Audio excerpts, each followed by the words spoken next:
Hello there, you beautiful people, and welcome back to another Supreme Commander Forged Alliance Forever cast, where today we're going to be looking at a MapGen match played on, I don't know why I'm saying played on, because I just said a MapGen match. This is the map generator. It's a 5v5. Let's go ahead and start introducing players. It looks like Team 1 is going to be at the top right, and Team 2 is going to be at the bottom left. So without a further ado, let's go ahead and start with this particular player in no real order. We have a maroon UEF going first land by the name of Icy Nightmare. I'm going to slow the game down so that way we don't miss anybody. Then to their east, we have a gray Cybran by the name of Judah X going first land. Then down to the south, we have a green UEF by the name of Zapod going first land. Then over here to the east, we have a pink Seraphim going first land by the name of Rampier. I don't know why I'm giving him emphasis, like it doesn't really matter. Either way, last but not least, for Team 1, we have a player by the name of Maximus XXX. And yeah. There they are. They went first land, and they're a purple Cybran. Either way, for Team 2, let's start over here. We have ourselves an orange Cybran going first land by the name of Sheikah. Then up to the northwest, we have ourselves a red Cybran going first land by the name of Loxpoig. Then after that, we got ourselves a blue UEF by the name of Mangrove going first land. Then we have a yellow first land Cybran by the name of Dave. It's Epticeps. No, I can't. That's Dave. Then the last but certainly not least player of the entire game, we have a white Cybran going first land by the name of Fong. And with that, we can bring the game back up to normal speed and talk about this map really quick. We can see overall there's about 3,000 reclaims, so not much whatsoever. Most maps seemingly like at this scale, 20 by 20, have somewhere around like 30,000+ on general, and it's usually spread out everywhere. Here we can see there's little clumps of mass next to each of the players and just kind of spread about. No mass here in the middle. This is just a nice defensible area. Looking at the map gen, it's really outdone itself. It has these little recessed craters, looks like a giant asteroid has hit here, that have bases in them. So basically your base has somewhat of a land feature protecting it, particularly Mangrove and Zapod here have really protected bases as far as terrain is concerned. Sure, once you get to the ring of the little crater, and it's not that huge, but once you get to the ring, you get to shoot down. But until then, it's very difficult to get shots in. If somebody were to build Navy, this base would be pretty well protected. And yeah, that's just an interesting way to go about it. And then we can see here in the middle, we also have another large crater that's going to be fought for. The terrain is super interesting, and these areas on the side, pretty much anywhere where you see the darker color is recessed terrain, and if you see really dark colors, that's where the terrain is changing. It looks really nice when we zoom out, and of course, it is super practical as far as a design point goes. There are some little bits of impassable terrain, but they aren't big and they aren't going to make a huge difference. Now we are hearing the first shots of the game being fired, and maybe it was this Mantis or this. No, it wasn't a Mech Marine. We have some Mech Marines out from Icy Nightmare. One of them killing off an engineer over here from Mangrove. Poor Mangrove, gonna lose an engineer very early on, but hey, you win some, you lose some. You don't always get to keep your engineers alive. Looks like it's going to go for the mechs as well. Gonna go for the entirety of the greed with this Mech Marine, and there's no reason not to. You get a lot of value if you get a engineer and a mechs kill. Over here, this Mech Marine is going to experience a much worse fate as it's running directly towards the comm of Epticeps. Dave, I don't know what to go with. Epticeps? I can do Epticeps. We're gonna use Epticeps now because I can't be consistent apparently. Even though I might be I'm not the most, but I'm one of the most consistent casters for Supreme Commander Forged Alliance Forever. The most consistent probably has to go to Jagged, because man makes daily content. It's not always casts, though. A lot of times it's first-person perspective gameplay, which I don't count as a cast. Either way, we're seeing some units out over here. It looks like we have ourselves our first little Mantis harassment party coming out. Over on the south side, it's a little bit less active, not quite as much going on. A T1 bomber coming out here, getting its first kill. That's going to be very nice. Sheikah going to get their first scalp, killing off a engineer. Going to be going for some more engineers. May get 2 or 3 if they're lucky. I'm not seeing... There is an interceptor out from Rampier to try and deal with this. But the bomber is just going to keep moving. It's going to be flying into AA, so that's going to be unfortunate. But that is possibly going to be one more bomb drop. The engineer's running away, and the bomber goes down, so that's not another drop, or another bomb drop at least. We do have a transport out from Sheikah. They're going to be taking up this area. I'm probably saying that wrong. Like, people say I say, whose name is it that I always say wrong? Oh god, there's a name that I always say wrong, and they've been in a bunch of casts, and they're like, that's how you say it? I'm like, yeah, it's how I say it. Can't remember, though. Memory of a fucking squirrel. Gotta live with it. Either way, over here, we're gonna see a bunch of Mantis start pouring out of the base of Sheikah. And a little bit of an engagement going on over here in the middle. 2 Mantis are going to be slaughtered by strikers, but they do get a striker and a snoop, possibly 2 snoops in return. Nope, the second snoop is going to live. Managed to dodge. Oh, no, that's an archer. Oh, the archer. I saw your king in the last cast. The king of the archers. I watched him get killed. Alright. Well, that's how that's going. Over here we have some more units engaging. More units dying. There is going to be a little bit of comm-on-comm pressure on the eastern side of the map. It looks like we do have comms getting closer to each other. It's the only area on the map where comms are getting close to each other, so we'll have to keep an eye on that. Meanwhile, in the middle, we can see a fire base being thrown up, a whole bunch of T1 PD and some radar spammed up.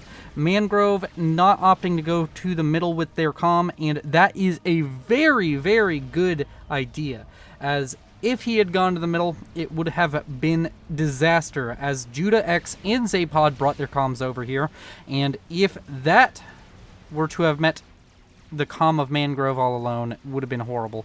T2 on the way for both Mangrove and Fong. They're going for a similar build, honestly. Both getting up a bit of spam. Of course, Fong being the higher rated player, going for a lot more spam.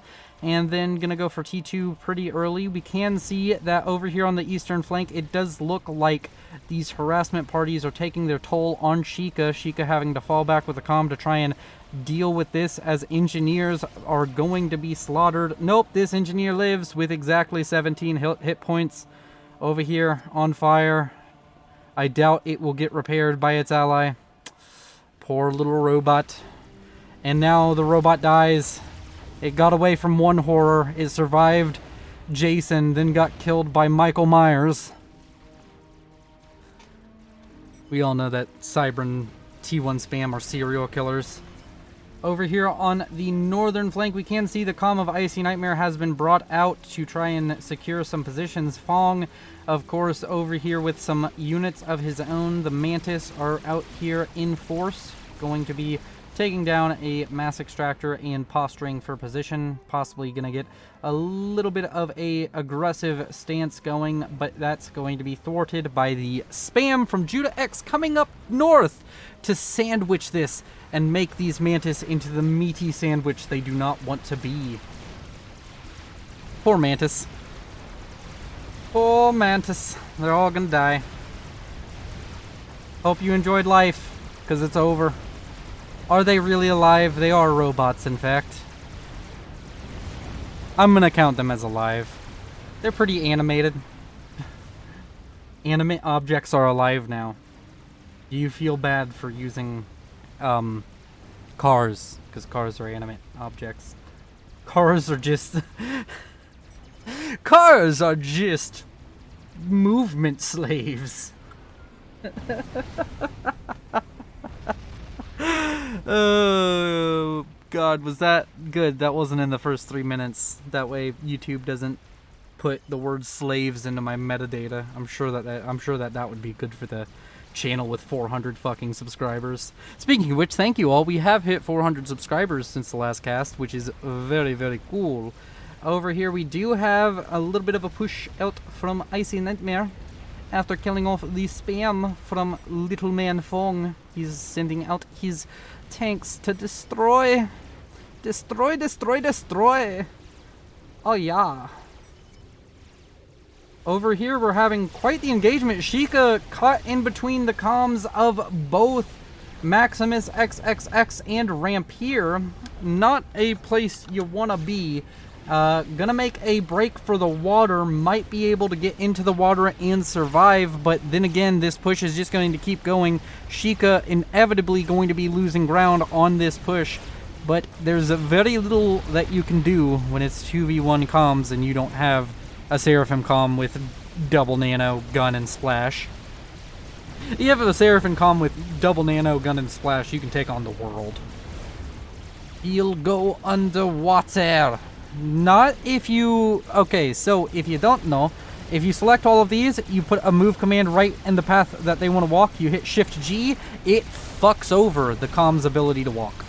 Not going to seemingly happen here, but it may not need to. Oh, it does look like there was a little bit of a Shift G given there, and we can see the comm of Sheikah taking dangerous amounts of damage, going to be losing a lot of health. Another bomb dropped on them. It's going to be painful. They do manage to get underneath the water, but could we see some ground-fired artillery in an attempt to kill off this comm to get that scalp, or are we just going to see these two comms work together to build... Oh, it wasn't a Notha, it was a T1 bomber, sorry. Either way, the bombs kind of look the same. They're both kind of that, like, weird Seraphim black hole implosion bullshit. We do see an attempted ground bomb with the bomber. That's not going to work. He's too far underwater now. Even for artillery, I think that's too far underwater. So Sheikah going to live only barely, sitting at under 2,000 HP at the moment. Does have that Cybern comm, so the extra 5 health a second will be coming in clutch here. About to vet up. If he does attempt to jump out of the water for just a second and shoot one of these units dead, could very well be getting that extra mass killed that would be needed to vet up, get more health regeneration on the comm. Meanwhile, on this northern flank, we are seeing a little bit of an engagement between T1 spam. Not really going to go well for Zapod. Zapod having to fall back into the loving arms of Judah's Mantis. And Sheikah coming back out of the water and is going to die, committing seppuku on the spam and comm out from Maximus. And with that, our first ejection at the 12-minute mark exactly, we are going to be seeing a disruption in power. Sheikah, one of the highest rated players in the game, sitting at 1,400, has been brought down. The Leviathan has been slain. And now with that, Maximus and Rampier can push this southern flank hard. And that's what I would expect them to do.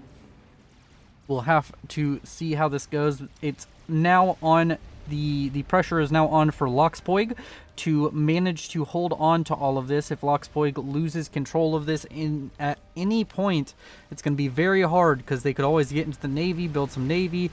They could just spam a bunch of land units and come for the main bases, force a lot of the pressure up here to be more effective. When you put more pressure down here in a numbers deficit, it means that up here they have to use less units.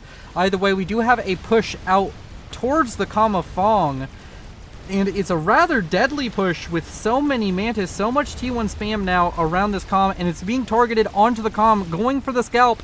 If this does not work, it's going to be a very painful situation. We also see some Jesters coming out. Fong about to go down. Fong taking so much damage in such a short amount of time. Jesters, or wait, no, these are Renegades, I think. Those are Renegades, not Jesters. Either way, Renegades firing into the comm of Fong. Fong now on fire. Fong down below 2,000 health and falling. And the comm looks like it might be going down any second now, but he is still alive. He's still surviving, maybe. But now Strikers coming in on the left. Jokers. Oh, God. Almost choked on my own words there. He is going to go down, I think. Maybe? Fong? Come on, Fong. Don't. That's anticlimactic. Thanks, Fong. You ruined it by surviving on like 300 HP. Good players, am I right? Let's go back to watching low-level players and doing the Step Stool podcast. Another gunship coming in. Fong sitting at 900 HP and falling. They need to kill off this gunship quickly. Oh no, there are interceptors to protect it. Fong trying to micro against it and honestly was doing quite well, but has stopped moving and is just accepting death? Question mark. There are some, of course, Sky Slammers coming in, but 400 HP. Somehow this Renegade is the worst Renegade in the history of man, missing every shot and dying. That Renegade, whoever trained that Renegade needs to be fired. Fucking, you had 300 HP. Fong apparently over here a hacker god as they survive. I don't know why that Renegade missed every shot. Is that normal? I thought Renegades were more accurate. They have the AoE little attack, so you'd think, like, just fire at the feet. Fire at the feet. Change that AI. Either way, on this southern flank, we can see that this area has yet to be reclaimed by Loxpoig. Loxpoig is, of course, a 900 rated player. It's not super expected for them to carry, but it would be very dangerous to assume less of a player for their rating. I don't know why I'm going on about that. But it would be nice to see Loxpoig try and take over this area. Building a lot of gunships while Corsairs are attacking Loxpoig. A very precarious situation indeed. We can see a bunch of units just firing at each other, having a good time. And yeah.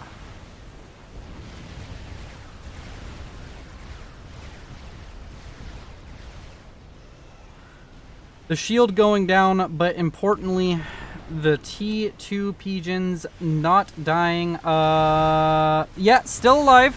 34 HP is still more HP than you need. It's exactly 33 HP more than you need, but it's nice to have more than that. It is a commodity that you always want more of. Either way, over here we have Icy Nightmare, still pressing the advantage, still doing the thing. And, yeah, we can see Tactical Missile Launcher on the comm, and that is why all of these Mass Extractors have gone down. We can see Mass Extractors now going down for Fong. There is a Tactical Missile Defense now out, but it does kill off the T2 HQ, and that's gonna... Wait, was that a T3 HQ? That was totally a T3 HQ. Okay. That is, and killing off the wreck. Oh, that is just dirty. Icy Nightmare doing Fong dirty with this Tactical Missile Launcher upgrade on his own comm. Just absolutely bringing the pain. And you just hate to see it. We do see a lot of Renegades coming up to the northern area over here. We can see some Renegade on Renegade action. Instead of building any kind of interceptors or ASF, both teams just saying, Renegades, they'll do. Fong about to be... Well, these Renegades are hitting way more often. There still are, of course, those Renegades who failed, what is it? What would that be called? I don't know. They didn't go to the practice range enough every week. Either way, Fong's gonna die. This time I'm saying it more confidently because look at it. Look, he's dead. It did take much longer than it ever deserved to, but he is dead. And over here we can see Icy Nightmare in a very precarious situation, trying to spam up flak as fast as possible, but his comm is under assault too. Pushing forward, that tactical missile upgrade has left him very vulnerable. We're gonna see a whole bunch of units coming in on the left, but they're not going to be able to do anything. These Renegades constantly firing, flak being built as fast as his little arms can build it. But Corsairs coming in now, going to force the comm to move and stop building flak. and that's going to be painful. The comm is, of course, on fire, which means it is in the red health, which usually means somewhere below 3,000 HP, and Corsairs coming in, much more damage being poured into the comm, and it goes down. We're having so many ejections in such a short period of time. Icy Nightmare, the first player, though, for Team 1 to go down. Team 1 looking a lot better after this trade, taking out the 2 highest rated players on Team 2. Of course, the highest rated player for Team 1, Icy Nightmare, a regular on the cast and one of my patrons, thank you, is, of course, completely eradicated from the map. And, yeah, that was a little bit of a turn. It does look like we're in a bit more of a calm state, much less going on as far as just pure fighting goes, and we will have to check on the bases and the economies of these players. Looking at Reclaim, we can see that the top runners for surviving Reclaim players are going to be Loxboig at 2.3k, Zapod at 2.5k, 5.9k for Maximus, and or 6k now, and 4k for Rampier. Meanwhile, on mass generation, it does look like Rampier is out ahead of the curve at 94 mass a second, 57 for Maximus, 35 for Judah X, Zapod sitting at 74, 69, very nice, out from our good friend Epticeps, the man who has a very complicated name in my opinion. Loxpoig, who has a less but still complicated name, is sitting at 54, and 86 for Mangrove. Mangrove, the real surprise here, a 0 rated player. You usually expect them to be a new player learning the game unless they are a Smurf. I don't think this quite reaches Smurf territory. It mainly to me looks like somebody who's just played a whole bunch of the... I'm never going to call somebody out as a Smurf. Don't do that. Don't call people out as Smurfs, even if you think they're a Smurf. Even if you know they're a Smurf, don't do it. Because what if it's just a new player to the game and you are... And they have a good game. Maybe they played the campaign. Maybe they have a vague understanding of what they're doing, and they played the campaign and they were like having fun. They get faff. You call them out as a Smurf. You ruin their experience. You say, God, I hate you and all that shit. Yeah, no, don't be toxic. Stop being toxic. 90% of new players on FAF leave. We get new players. We do. We do have new blood coming into this community. Fucking promote that. Keep them here. The game has a steep enough learning curve without you being an asshole.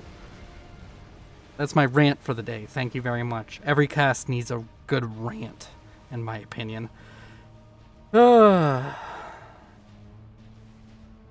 But nobody in my community is an asshole anyways, so don't worry about it. Join the Discord if you do want help. We do try and help out anybody who wants to know more about how to play the game. Maybe you watch these casts and you don't really play the game. If you do, and you're looking into possibly playing the game in the future, reach out. We'll try and help you have an easier time learning it and have more fun. We are seeing these Corsairs that were out from Epticeps that did manage to kill off Icy Nightmare are now over here doing their thing. Also, some ASF out from Epticeps is going to be a huge deciding factor in this. We can see down here that this area has been firmly taken by Maximus, the southern flank. We have gotten an expansion out from Loxboig. Loxboig is going to be holding on to these few mass extractors. It is good. It is very nice to see the ability to expand and hold their ground out from Loxboig. Meanwhile, we can see the Splash Tactical Missile. Yeah, just Splash and Tactical Missile on the way for both Zapod and, of course, Rampier. Going to be important upgrades. And when we take a step back and look at the teams overall, we can see that overall, Team 2 is somehow ahead on Eco, which is interesting, mainly carried by Loxboig and Epticeps right now. But in total Eco gathered this game, it is a massive advantage. 40,000 mass. For example, that is, I think, somewhere around 2 Monkey Lords. You know what? I can just check it right now. Do you have T3 on your comm? Do you have? No, you don't. Do you have a T3 engineer? Of course you don't. What about you, Epticeps? You got T3 on the comm? No, you don't. Do you have a T3 engineer? Yes, you do. Thank you very much. 40,000 reclaim is 2 monkey lords worth. You can build 2 monkey lords with the extra amount of mass you've generated against your enemies this game. That is a ton. And it adds up very quickly. Do you all like those comparisons whenever I point out the total mass and point out like how much of a difference the total mass could be? Also, I also really recently taken a liking to looking at the kill to loss ratio. We can see in this game most players are rather inefficient with negatives even coming out, meaning if you have a negative kill to loss ratio, that means you've lost 2 mass for over 2 mass for every 1 mass you've destroyed, which is very, very bad. Down here we can see a push out from Maximus, one of the only players above 1.0 mass kill to loss ratio, which is very important. We're going to switch that back over to score. We can see Loxpoig in a very precarious situation, trying to build up T2 PD as fast as he can. Gonna attempt to survive this onslaught out from Maximus, but the shield goes down, and of course Loxpoig in a not great position is going to kill off this spam. Is there anything else coming in to possibly jeopardize the integrity of Loxpoig's comm? It does not seem so. So we're going to go ahead and turn the HUD back on, get back into normal cam mode. But we do see it! We do see it! We see the snipes coming in. I couldn't do it fast enough. The snipe coming in. Oh, Maximus has given me a second chance. Come on, track it. Control Shift F1, Control V. We're watching the Corsair as it comes in on a bombing run, and no! The Corsair's coming in and doesn't manage to get the kill. Unfortunate. And I think that's all the Corsairs down. But no, another Corsair just came in, and it did get it! The death of Loxpoig caught in... Honestly, I'm not even gonna act like that was good camera work. I tried something fancy and it didn't work. We also had Jesters coming in. That last Corsair coming in for one more bombing run. Of course, more Corsairs always being produced. It looks like there's a production facility over here somewhere producing Corsairs right here. And that has killed off Loxpoig, turning this 3v4 into a 2v4, making Team 1 look very dire in their position. Going to be having a lot of trouble, even though they do have T3 on the field, and they do have, of course, this Loyalist over here just absolutely wreaking havoc. Going to be pushing heavily into Judah X's bases, or base, not really bases. But this game has seen so many gunships. Still, at the 25-minute mark, we're seeing Jesters being utilized, which is interesting. The Loyalist does go down, but when one goes down, you can be damn sure another one's going to show right back up and also die. Loyalists are very nice. I like Loyalists. Down here, we're seeing a whole bunch of Loyalists come down, and this is a Loyalists playground. You can just see all of the massive amount of Mantis down here just getting chewed up by those Loyalists. A nice circle of Mantis. They were given an order to go attack the comm, and I'm guessing they got the comm, started shooting, and then stopped in this nice semicircle, which is aesthetically pleasing. I'll give it that. You know what? Maybe that will be the thumbnail. Also, I need to get rid of this. Can you go away? And yeah, thank you. Well, that's the end of that. Either way. Okay. Here we go. We fixed the camera, everybody.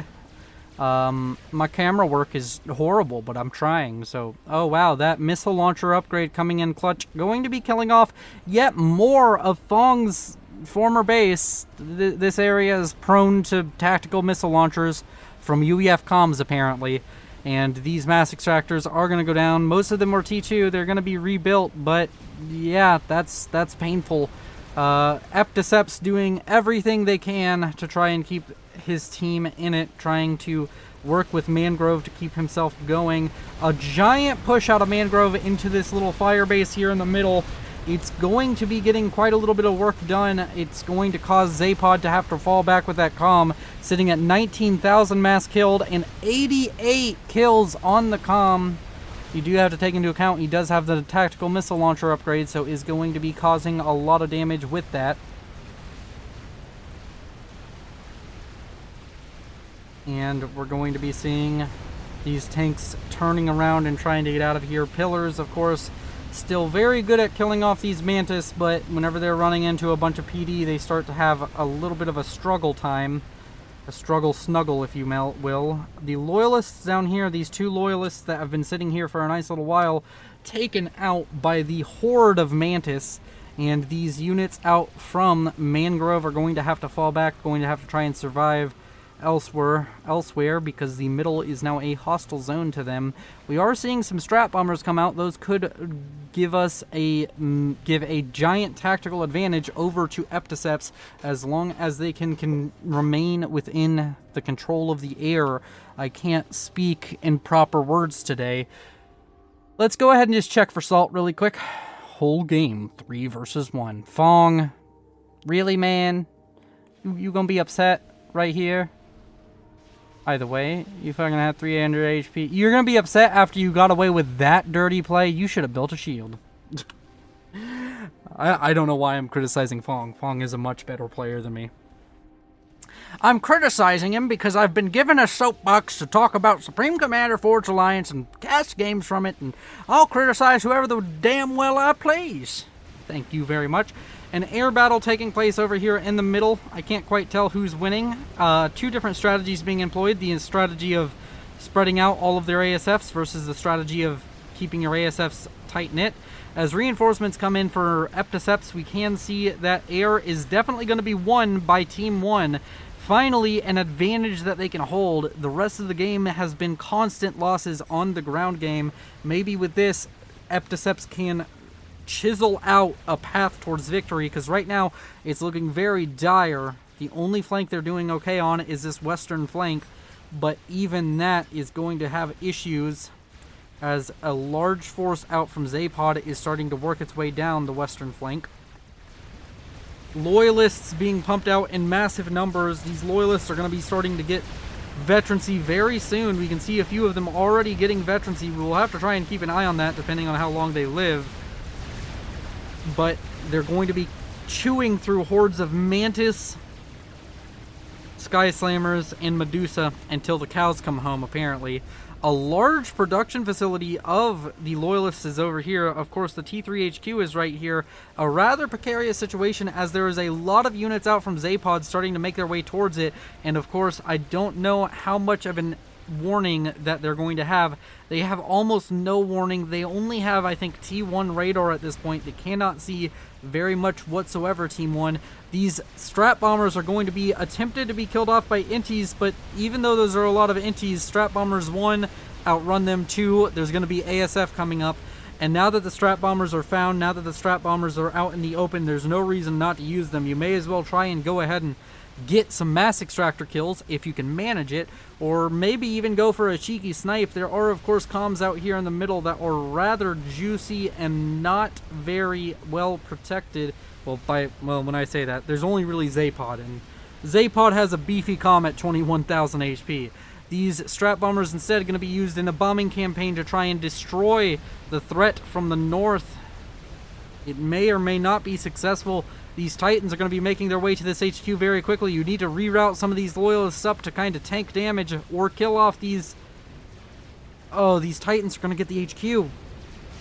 No, the Titans can't be allowed to get the HQ. Oh, this is such a problem. Please, Epticeps, notice. Those Loyalists are doing so much for you. You need those Loyalists alive. And as I say it, we can go ahead and look to the south. We can see Navy is now being produced out of a factory from Maximus, who has been an absolute powerhouse this game, absolutely mowing through enemy units, as this T2 mass extractor and probably the T3 land HQ is going to go down momentarily. We do have a Loyalist coming out. I do believe Loyalists win 1v1s with Titans, but at the same time, that's not a 1v1. Over here we can see these loyalists are ranking up in veterancy quite a bit. We have multiple loyalists sitting at 1 vet, and that could be pivotal in this game, as they are the only thing keeping this land spam out from Maximus at bay. The HQ has been targeted and is going to go down. That is going to be a very valuable scalp out from Zapod, who is continuing to push further from the north. We can see strat bombers are out in the middle trying to kill off Rampier, who pushed up with their comm, and the strat bombers are possibly going to get it. There's just need one more bomb, it looks like, or two. One or two more bombs, and this is it. And it does look like Team 1 has air control. A few more bombers coming in, and that's going to be the first ejection in a little while. Rampier going down at the 32-minute mark, and we will have to see how much of an impact that has. Rampier, the only person on Team 1 who had T3 air, from my understanding. It does look like that, and of course the T3 air production out from Epticeps has now been destroyed as well. There's no longer any T3 air left in this game, and these loyalists are numbered. There is only a small number of them left in the entire game. Epticeps running to the base of his 0 rated ally Mangrove, going to be running over here to this fortress.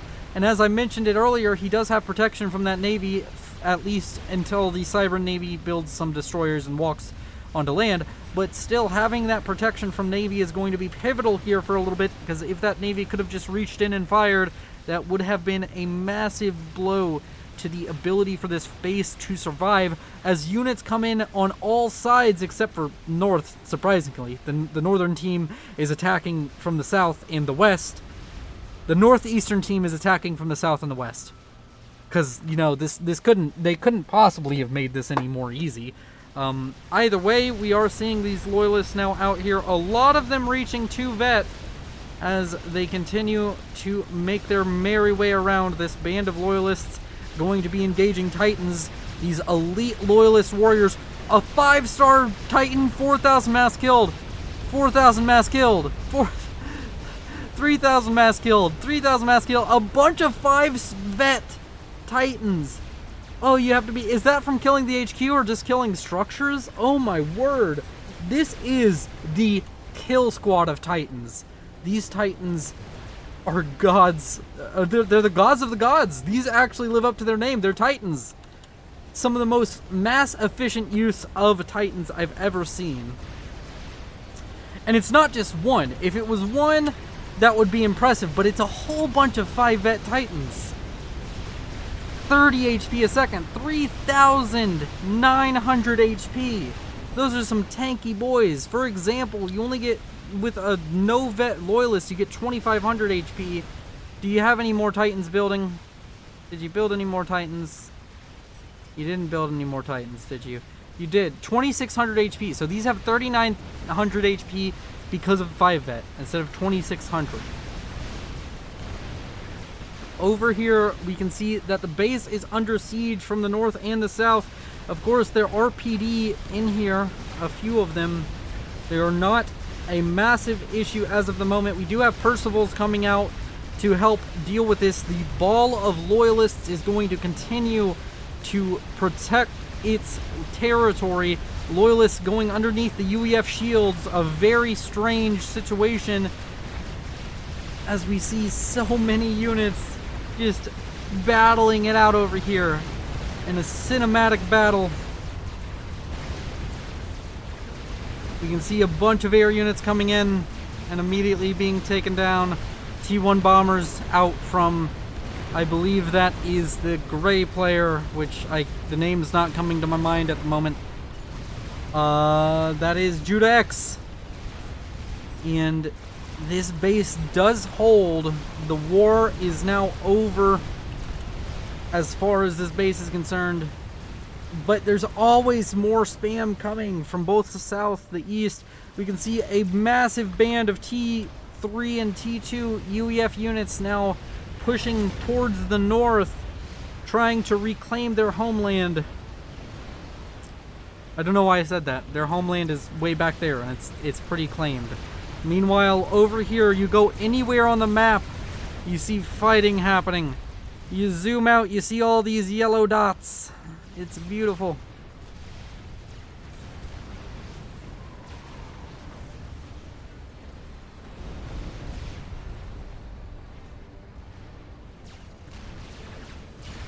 As the fighting dies down and the spam runs out, both Maximus and Judah have run out of spam. Well, Judah's building more, but Maximus is pretty much out of spam. There is a bunch of Mantis trying to attack Percivals and Pillars and shit, and that's never going to work out very well. Finally, for the first time in a long time, we are seeing the units from Team 2 pushing past the halfway mark of the map. They have been hemmed into their base for such a long time. The Loyalists now moving out to try and assist their allies on the eastern front. And we can see many of these Loyalists getting up to 3, some at 4 vet, I'm sure. And these Loyalists are an elite band. Not quite as elite as those 5... Oh my god, I just hit my microphone. I am apparently a microphone abuser. But either way, oh, these Loyalists are going to line up. We can check each and every one of them as they walk by. 2, 0 vet, 1 vet, 0 vet, 2 vet, 2 vet, 2 vet, no vet, 1 vet, 3 vet, 1 vet, 2 vet, 2 vet, no vet, 3 vet. I'm sure that you all wanted to know that. That's the information you all came here for. Not the fact that the Loyalists are running into a bunch of Mantis and a few of the Loyalists will go down. The number of Loyalists will never rise again. It's kind of like the South. It doesn't rise again. It may talk a big game of it, but every Loyalist that dies now is a Loyalist that's not coming back. Over here we can see some Titans engaging the Loyalists, a much greater foe, but the Titans are in much lower number and are in much less of a position to protect themselves. Meanwhile, over here we see the death of Judah X. I don't even know what happened. They were in the water. That was either a Control K or a snipe of some form. We're not seeing any other units. This either was, as I said, a Control K or a snipe. If it were a snipe, I'm not quite sure how it happened. That's feeling a lot like a Control K. Because I don't think there were any torp bombers. There was strat bombers at one point. The core base, the original base of Maximus, is now under assault, and it's probably going to go down. Maximus, of course, having rerouted his comm down here, and a lot of his economy is down here as well. Still going to be able to pump out these units.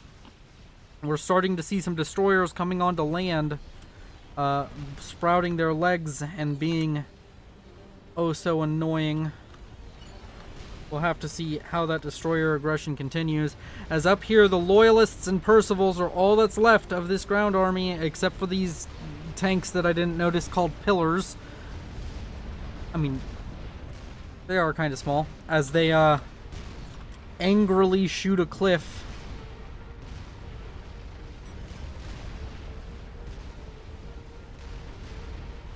I don't know why they're doing this, but this is now the thumbnail. One of these frames is going to look better than all the others, and it's going to be the thumbnail.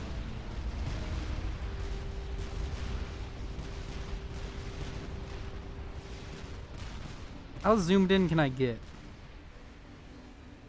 Okay, well, one of those frames is going to be the thumbnail because I found that moment exceptionally funny. That particular point in the cliff, it's dealt with, everybody. Did it even leave a scar on the ground? No, it didn't. Man, you could have like dug a hole to China with that much ordnance. Either way, over here at the main base of Maximus and Mangrove at this point, Mangrove getting up a land factory and trying to produce Mantis with absolutely no economy. Mangrove on a pitiful 1 economy. Speaking of which, now is a good time to bring up economy. I am going to look at reclaim of the surviving players. 77,000 for Maximus.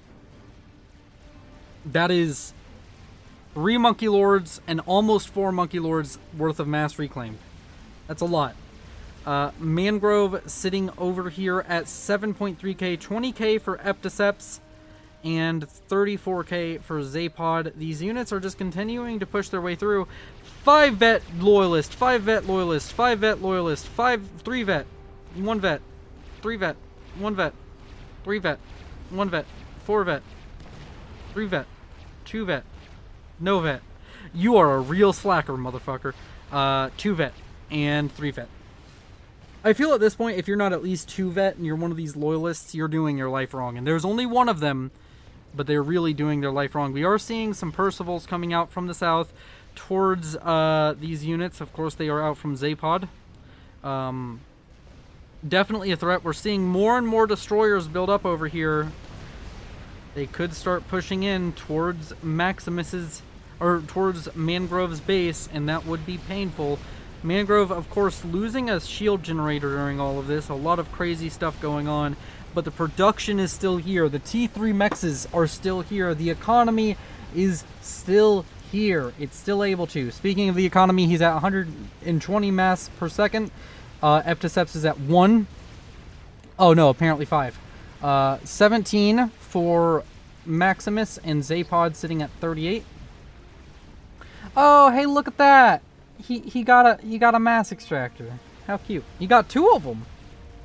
How cute. Either way, the main base over here of the Zapod is going to go down. These P-gens blowing up right next to Percival's could be a very big problem. This Percival's dead.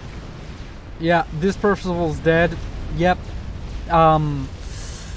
That's a real issue. You really don't want to be losing units. Like, when you have this band of units and this band of units is kind of all you got, you can't afford to be losing them like that in silly ways. Either way, over here on the southern flank, this ever-present flank, spam has been thrown out here. We have a massive reclaim field right here. This right here is 69,000. A very nice number, but 69,000 mass on the field that we're looking at right here. And you can just see the absolute devastation of everything that's gone on here. Everything just absolutely knackered and destroyed. Either way, we do still see units continuing on their path towards this base, being thrown into a meat grinder of sorts. We do have 1 loyalist sitting at home, a 3 vet guard, 2 loyalists, a 3 vet and a 2 vet guard. Either way, we can see Zapod is plummeting in mass generation numbers down to 23. These Percivals will never catch up. They will catch up with the other Percivals, but they will never catch up with the loyalists. And that is a genuine problem for Team 2. Anything spicy going on over here? We do have a battleship on the way. That's Maximus has chosen Navy. Maximus has chosen that as the solution. Of course, kind of Navy. We do still have this destroyer force. As the destroyers march towards the base, we have 6 here. A legitimate number, does have a lot of DPS. These are very slow, and they do die to T2 army, so those pillars that we saw at the base could just rush the destroyers. The destroyers not quite getting the return they would want. They're just now able to get some shots over the hill, but they don't quite have the range to get the shots that they really, really want, which is onto the shield generator. They are starting to hit it now, going to be targeting power. But these pillars are coming out, and as I just mentioned, the destroyers are still good at killing pillars, but when you have to start running away, the destroyers, the Salems in particular, they have to point their gun backwards. Speaking of which, this one's gun is all glitched out looking. Okay, either way, they have to point their guns, they can't point their guns directly backwards. They do have a radius in which they can turn. It's about, I'd probably say 230 degrees of radius they can turn. And of course, you can see these pillars, they just get in around them, surround them, and bring them to their knees, their little mechanical knees. Meanwhile, We can see the loyalists over here still doing their thing. Still just moving around in their own ways. The ASF still out. All of these holy crap, a bunch of wow. Okay, so Epticeps has just absolutely gone haywire on the high veterancy units. A bunch of high vet ASFs, which you don't see those normally either. You don't see high vet loyalists or ASFs normally. It's so fun to track the veterancy of things. I'm sorry, but it really is. Yeah, no SMD in that base. That is a good point, Icy Nightmare. There isn't any. I think he has SMD. Might just be able to kill him with a nuke sub. Yeah, that's pretty good. Go here, kill ACU ASAP. Alright, it does look like they're going to try and kill the ACU. This ACU from Zapod's still absolutely mad-ladding it. Over here. Whoa, Mangrove! No, Mangrove's about to die to a tactical missile launcher off of the comm of Zapod. So close to going down there. Oh my word, Mangrove nearly dying to tactical missile launchers launched, tactical missiles launched from the comm of Zapod. Very nearly creating a situation that was dire for Team 1.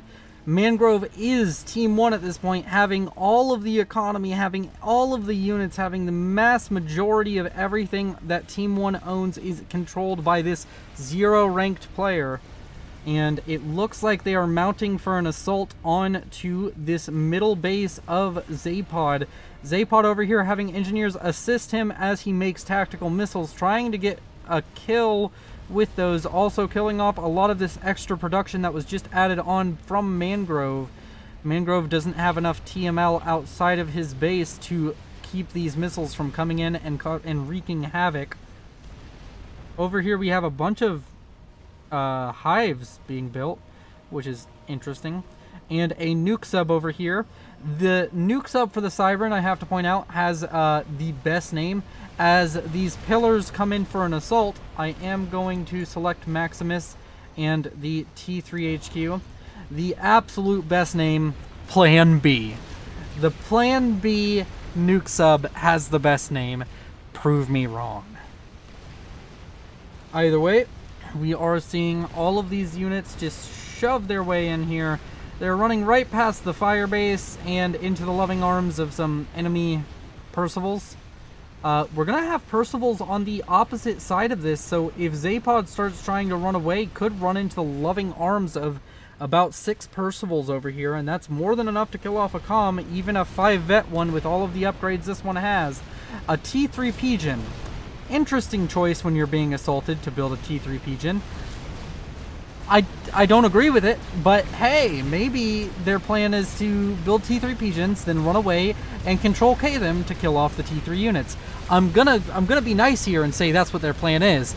If it is their plan, it's still a crappy plan, but at least it's a plan. And the plan wasn't, oh, I didn't notice that I was being assaulted by a bunch of 5 vet loyalists. The loyalists are going to be coming in here, and Zapod is going to be placed into a position that is nearly unwinnable from this point. So many Percivals, and of course there are these Percivals back here, so if you just keep running and manage to survive this, you do have to deal with the Percivals back here. Loyalists are dying though, and that is very important to point out. When the comm dies, these loyalists die as well, and that's going to be less and less units for Epticeps to use. Epticeps working really hard this game with the few resources he had after the demise of his main base. Even coming out here and doing a lot of expanding to the north. Now, then, we do have the slight issue of there being a nuke sub. A nuke sub that is building a nuke, presumably. Also, it kind of looks cool. It has like those giant pontoon-looking things. It's a very cool looking submarine. Probably not practical in real life. You probably don't want your submarine to have this kind of shape to it. You probably can't go as deep as a just normal fucking submarine look. But it doesn't mean it doesn't look cool. A Monkey Lord started up by Maximus XXX. If that does make its way to the base, that would be devastating. because I don't think there's enough defenses here. Of course, if Percivals are continued to be produced, that could be a solution. The power situation for Mangrove is a bit dire, sitting at very little power generation. It does look like maybe TAC missiles got in here and killed off some of it, because I'm honestly just not seeing very many power gens. Some 6 T1 and 3 T3 pigeons? Oh, he did have 3 T3. I just was blind, apparently. We do still have a destroyer over here. It managed to survive the Pillar Wars, but it was a short-lived victory. Of course, all of these ASFs still out here, still denying any kind of airplay out from Maximus if they were going to go for that. But I do believe that Maximus has given up on an air a long time ago, now still only building Corsairs. And I don't even know what's going on with the Corsairs, where they're going, what they're doing. Looks like Corsair production is only recently restarted, in fact, as they don't have any commands. Epticeps, reclaim, you can still do it, Max. Icy Nightmare being a very supportive teammate from the grave. These pillars are trying to get in here and cause some major damage. And there is a good point to that. Even looking just right here in the area pretty well controlled by Icy Nightmare, we can see, or not Icy Nightmare, by Maximus, we can see 58,000 reclaim right here. That is a lot of reclaim, more than enough to build a Monkey Lord, of course. We already looked that up. That's only 20,000 flat. This Monkey Lord very close to finishing. The Plan B nuke sub is currently about a quarter done building its nuke. A little bit less than a quarter, actually, but still. And we're going to have to see how this plays out. We do have a destroyer over here trying to cause issues for Team 1. The last 2 loyalists of the loyalist band from earlier are coming out to deal with that destroyer, trying to just keep as much pressure off of Mangrove as Mangrove continues to press the attack, going for this most southeastern base of Maximus. Maximus, of course, still mainly positioned over here. The Monkey Lord has been completed. A Fat Boy is on its way, but it's not going to be completed anytime soon. Mangrove sitting at 274 mass a second, but power is woefully scarce for this blue UEF player.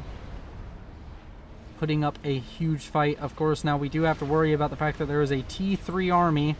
A lot of bricks over here, along with some, of course, still T1 Mantis spam. And we also see a large, well, one large unit, but we still have a bunch of production of T3 units coming out and a Monkey Lord on the way. This could be very dangerous. You're claiming 90% on what? NGs, save the NGs. Rhinos, 90%. Alright. We can see the assault now coming out. It is going to be a massive assault.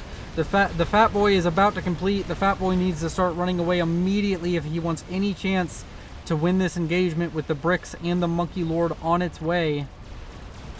The calm of Mangrove building T2 PD and or T2 power gens in a precarious position. We're seeing a bunch of PD now queued up over here to try and protect things. The Fat Boy is turning around and seeming to run away. The Loyalists did go down. The last Loyalist wreck over here. It's a sad day. That band of Loyalists did so much for Team 1, and now it's gone. The Percivals over here are getting a lot of good ground covered, but this Monkey Lord and Fat Boy are the important subjects of the day. Mangrove's Calm is in a seriously bad position as he starts running away. I don't know why you run the Fat Boy away, but not the Calm, as the Monkey Lord targets its laser onto Mangrove and is going to kill him. And with that, I think it's game. That Monkey Lord has officially ended this epic 54-minute long game. It may go on for a little bit longer. We can see the comm of Epticeps running away, but he has a snowflake's chance in hell of winning with a mass economy of 9 versus 121. It is a painful day for Team 1 as their hard-fought, near comeback victory is going to be brought to shambles and burned in front of their eyes as Mangrove, who did so much good work this game despite the low rating, does make one fatal error and die to the Monkey Lord. Of course, we can see the comm of Epticeps, which we will very quickly, for dramatic effect, spectate and track as it runs away from the ever-present horde of units moving towards it.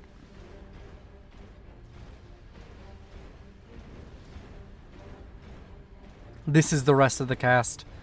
I don't believe that there's anything more we can gain from watching this. From watching the rest of the map. This is all that matters. If Epticeps manages to keep their comm alive for about 20 minutes, then we have a game on our hands. And even then, it's only barely a game. It still would require a massive comeback from that point for Epticeps, as 20 minutes of their comm not dying would just mean that there is even longer in which the comm and the structures of Maximus have to do their work. It does look like there is a possibility that the comm of Epticeps has been located, as the Monkey Lord in the background there starts making its way towards the comm of Epticeps. There are bricks in the background, but no! Epticeps still undetected. That stealth upgrade coming in clutch.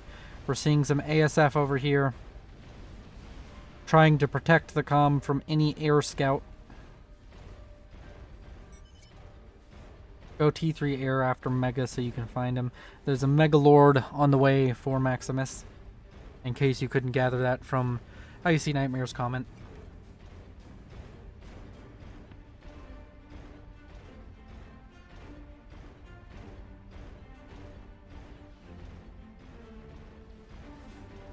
The Nomad, the Wanderer, the Cybran continues to walk this lonely road, the only road that he has ever known. But he walks it. He walks alone. Fucking quoting Green Day. It's 2021. Who the fuck am I? I walk a lonely road, the only road that I have ever known. Oh! What is this? It does seem that Epticeps has decided to try and communicate with their opponent. I is the first word in this. I'm speeding this up. At this point, Epticeps has given up. I have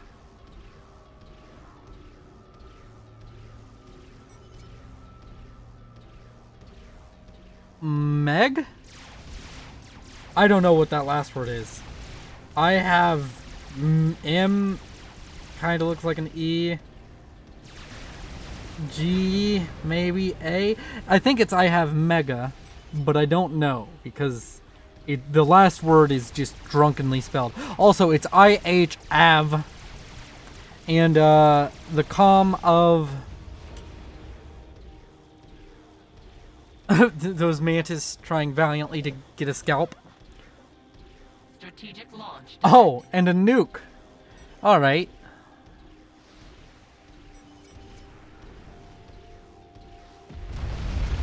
And there we go. That's the end. I'd like to say thank you to my patrons, Sergeant Syphilis and Timothy Calderwood, for subscribing at the $4 and $10 a month tier on my Patreon. They get a shout out each game.